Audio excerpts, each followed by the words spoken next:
नीलम नाम की औरत शहर में पानी पूरी का ठेला लगाती थी।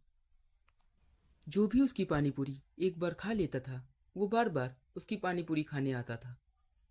अरे वाह बहन, क्या पानी पूरी बनाती हो। खाकर तो मज़ा आ गया। और इतनी सस्ती पानी पूरी। सब तो 10 की 4 देते हैं, लेकिन तुम तो 10 की 6 पानी पूरी दे रही हो। वाह, कितनी स्वादिष्ट पानी पूरी एक तो बनाती हो। और इतना ठंडा पानी। तुम्हारी पानी पूरी खाकर तो मज़ा ही आ जाता है। एक बार खाओ तो मन तो करता है खाते ही रहो खाते ही रहो। चलो अच्छा, 40 की पानी पूरी पैक भी कर देना। मैं घर में भी सबको खिलाऊंगा। जी धन्यवाद भाई साहब, बहुत बहुत धन्यवाद। फिर इस तरह नीलम के ग्राहक दिन प्रतिदिन बढ़ने लगते हैं।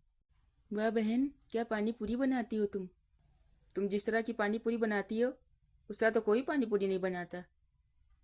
मैंने तो पहली बार इतनी स्वादिष्ट पानी पूरी खाई है। अरे बहन, एक प्लेट पानी पूरी लगाना जरा, देखूं तो तुम्हारी पानी पूरी का क्या स्वाद है। बड़े नाम सुने तुम्हारे पानी पूरी के। जैसा सुना था तुम्हारे बारे में, बिल्कुल वैसा ही स्वाद है। मैं फिर से पानी पूरी खाने आऊँगा। अरे, मेरे तो मसाले ही ख़त्म हो गए। एक काम करती हूँ, मैं राशन वाली दुकान से मसाले ले आती हूँ। फिर नीलम राशन का सामान लेने के लिए राशन वाली की दुकान पर जाती है। भैया, वो पानी पूरी बनाने का सामान दे देना। बहन जी, वो नया रिफाइंड आया है सस्ता वाला, वही दे दूं? और मसाले भी आए हैं, वो काफ़ी सस्ते भी हैं। आपको फ़ायदा भी ज़्यादा होगा उसमें। सारे ठेले वाले वही लेकर जाते हैं। कहो तो आपको भी वही दे दूं? अरे नहीं नहीं भाई साहब, मुझे वो नहीं चाहिए। मुझे अच्छे क्वालिटी के ही मसाले देना। मैं अपनी पानी पूरी में अच्छे मसाले ही यूज करती हूँ, और रिफाइंड भी अच्छी क्वालिटी का देना। मैं क्वालिटी से कोई समझौता नहीं करूँगी। भले ही मेरी कम कमाई हो, लेकिन मैं घटिया मसालों का इस्तेमाल नहीं करूँगी। आप मुझे अच्छी क्वालिटी के ही मसाले दीजिए। मैं अपने ग्राहकों के साथ धोखा नहीं कर सकती। अरे बहन जी, वाह क्या बात है। मैंने तो पहली बार देखा है कि कोई दुकान वाला अपनी ग्राहकों की चिंता कर रहा है। वरना सब ठेले वाले तो यही बेकार क्वालिटी का ही सामान लेकर जाते हैं। चलिए ठीक है, आप कहती हैं तो वही दे देता हूँ। आप सच में बहुत अच्छा काम कर रही हैं। मैं आपको एक्स्ट्रा डिस्काउंट दूंगा। जी धन्यवाद भाई साहब।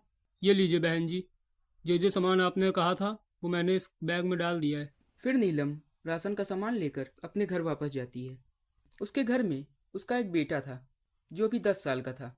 उसका नाम रोहन था। अरे माँ, तुम आ गई। जल्दी से मुझे पानी पूरी बनाकर खिला दो। पानी पूरी खाने का बहुत मन है। मुझे बहुत भूख लगी है।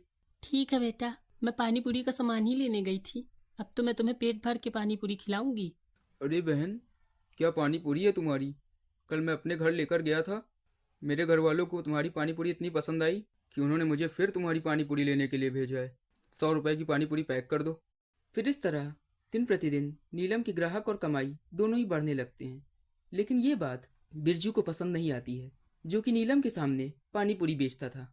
बिरजू भी नीलम की तरह पानी पूरी बेचता था, लेकिन वो पानी पूरी बनाने के लिए घटिया मसालों का इस्तेमाल करता था, जिसकी वजह से उसकी पानी पूरी में बिल्कुल भी स्वाद नहीं था। और बिरजू नीलम से महंगे दामों में पानी पूरी बेचता था। अरे, जब से इस नीलम ने पानी पूरी बेचना शुरू किया है, अपना तो धंधा ही बंद हो गया है। मेरे ठेले पर तो कोई पानी पूरी खाने आता ही नहीं है। इस तरह तो मुझे ठेला बंद करके गांव जाना पड़ेगा। तभी उसके ठेले के सामने से एक आदमी जा रहा था। अरे भाई, आओ पानी पूरी खावा कर। तुम तो मेरे पुराने ग्राहक हो। पहले तो तुम मेरी पानी पूरी खाने आते थे। आओ, कितनी प्लेट लगा दूँ? अरे नहीं नहीं, मुझे तुम्हारी पानी पूरी नहीं खानी। एकदम घटिया पानी पूरी बनाते हो तुम। वो तो मैं पहले खा लेता था, यहाँ पर कोई दूसरा पानी पूरी वाला नहीं था। मैं तो नीलम की ही पानी पूरी खाऊंगा। उसकी पानी पूरी के बराबर तुम्हारी पानी पूरी है। एकदम घटिया मसालों का इस्तेमाल करते हो तुम। मैं तो एक बात कहता हूँ तुमसे, तुम भी नीलम की पानी पूरी खाया करो। बहुत स्वादिष्ट होती है उसकी पानी पूरी। मज़ा आ जाएगा तुम्हें। अरे भाई, तुम पागल वगल हो क्या? मैं क्यों भला उसकी पानी पूरी खाऊंगा? मैं तो खुद पानी पूरी बेचता हूँ। तुम्हें जाना है तो जाओ, खाओ जाके उसकी पानी पूरी। जाओ, चलें मुझे बताने। मैं उसकी पानी पूरी खाऊँ जाके। कुछ ना कुछ तो इस नीलम का करना ही पड़ेगा, नहीं तो इस तरह तो मेरे मेरे सारे ग्राहक चले जाएंगे। फिर बिरजू अपने नौकर लल्लन से कहता है, अरे लल्लन, तू तो जानता ही है, जब से इस औरत ने पानी पूरी बेचना शुरू किया है, तब से अपनी दुकान पर कोई आता ही नहीं है पानी पूरी खाने। तू जाकर उस औरत को धमका करा, उससे कह दे यहाँ से चली जाए, वो पानी पूरी का ठेला लगाना बंद कर दे, वरना अच्छा नहीं होगा। जा उसको ये बात बता करा, ठीक से समझा देना। फिर बिरजू के कहने पर लल्लन नीलम के ठेले पर जाता है। हे नीलम, मेरे मालिक ने कहा है तू अपना पानी पूरी का ठेला यहाँ से हटा ले, कहीं और जाकर अपना ठेला लगा। वरना अच्छा नहीं होगा। मैं क्यों जाऊँ यहाँ से? क्या कर लोगे तुम लोग मेरा? देखती हूँ क्या करते हो। छिछोरे कहीं के। मैं क्यों ठेला हटाऊँ अपना? तुम भी अच्छी पानी पूरी बनाओ। एक तो घटिया पानी पूरी बनाते हो, अच्छी पानी पूरी बनाओ तो तुम्हारे भी ग्राहक आएंगे। मुझसे क्यों जलते हो? ए नीलम, तू कुछ ज्यादा ही नहीं बोल रही है। तू मुझे जानती नहीं हूँ मैं कौन हूँ। गुंडा हूँ यहाँ का। किसी से मेरा नाम पूछ लेना। ज्यादा मत बोल, जितना कहा है उतना कर। ए, क्या बोल रहा है तू? चुपचाप यहाँ से निकल ले, तेरी सारी गुंडाई ख़त्म कर दूंगा। बड़ा आया गुंडा बनने। निकल यहाँ से। एक औरत को परेशान करता है। फिर उस आदमी के कहने पर लल्लन वहाँ से भाग जाता है। धन्यवाद भाई साहब। पता नहीं कहाँ से ये लोग आ जाते हैं। अरे मालिक, ये नीलम तो बड़ी तेज निकली। इसे यहाँ से भगाना इतना आसान नहीं है, और ऊपर से इसके ग्राहक अलग से मुझे भगा रहे थे वहाँ से। कुछ और तरकीब निकालनी होगी इसे यहाँ से हटाने की। ऐसे यहाँ से जाने वाली नहीं है। क्या तुम्हारी बात नहीं मान रही है? मैंने एक और तरकीब सोची है उसको यहाँ से भगाने के लिए। एक काम करते हैं, रात में जाकर उसका ठेला ही तोड़ देते हैं। ठेला ही नहीं रहेगा तो किस पर पानी पूरी बेचेगी वो। फिर रात होते ही वो दोनों नीलम का ठेला तोड़ने के लिए जाते हैं। ये देख, खड़ा तो है इसका ठेला, आसपास कोई है भी नहीं। जल्दी से इसका ठेला तोड़ दे, फिर देखते हैं कैसे पानी पूरी बेचती है। फिर वो दोनों मिलकर नीलम का ठेला तोड़ देते हैं और वहाँ से चुपचाप भाग जाते हैं। फिर दूसरे दिन नीलम अपने टूटे हुए ठेले को देखती है। अरे, ये मेरा ठेला किसने तोड़ दिया? अब मैं पानी पूरी किस पर बेचूंगी?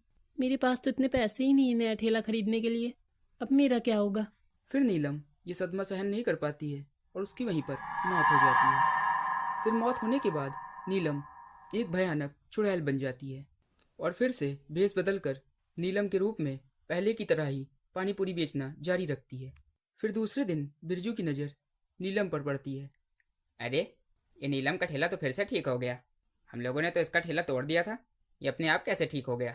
ये तो बड़ी ढेठ निकली, रात ही भर में ठेला बनवा लिया और फिर से पानी पूरी बेच रही है। एक काम करते हैं, आज फिर से इसका ठेला तोड़ते हैं। हम भी देखते हैं कब तक ये अपना ठेला ठीक करवाती है। फिर रात होते ही वो लोग फिर से नीलम का ठेला तोड़ने के लिए जाते हैं।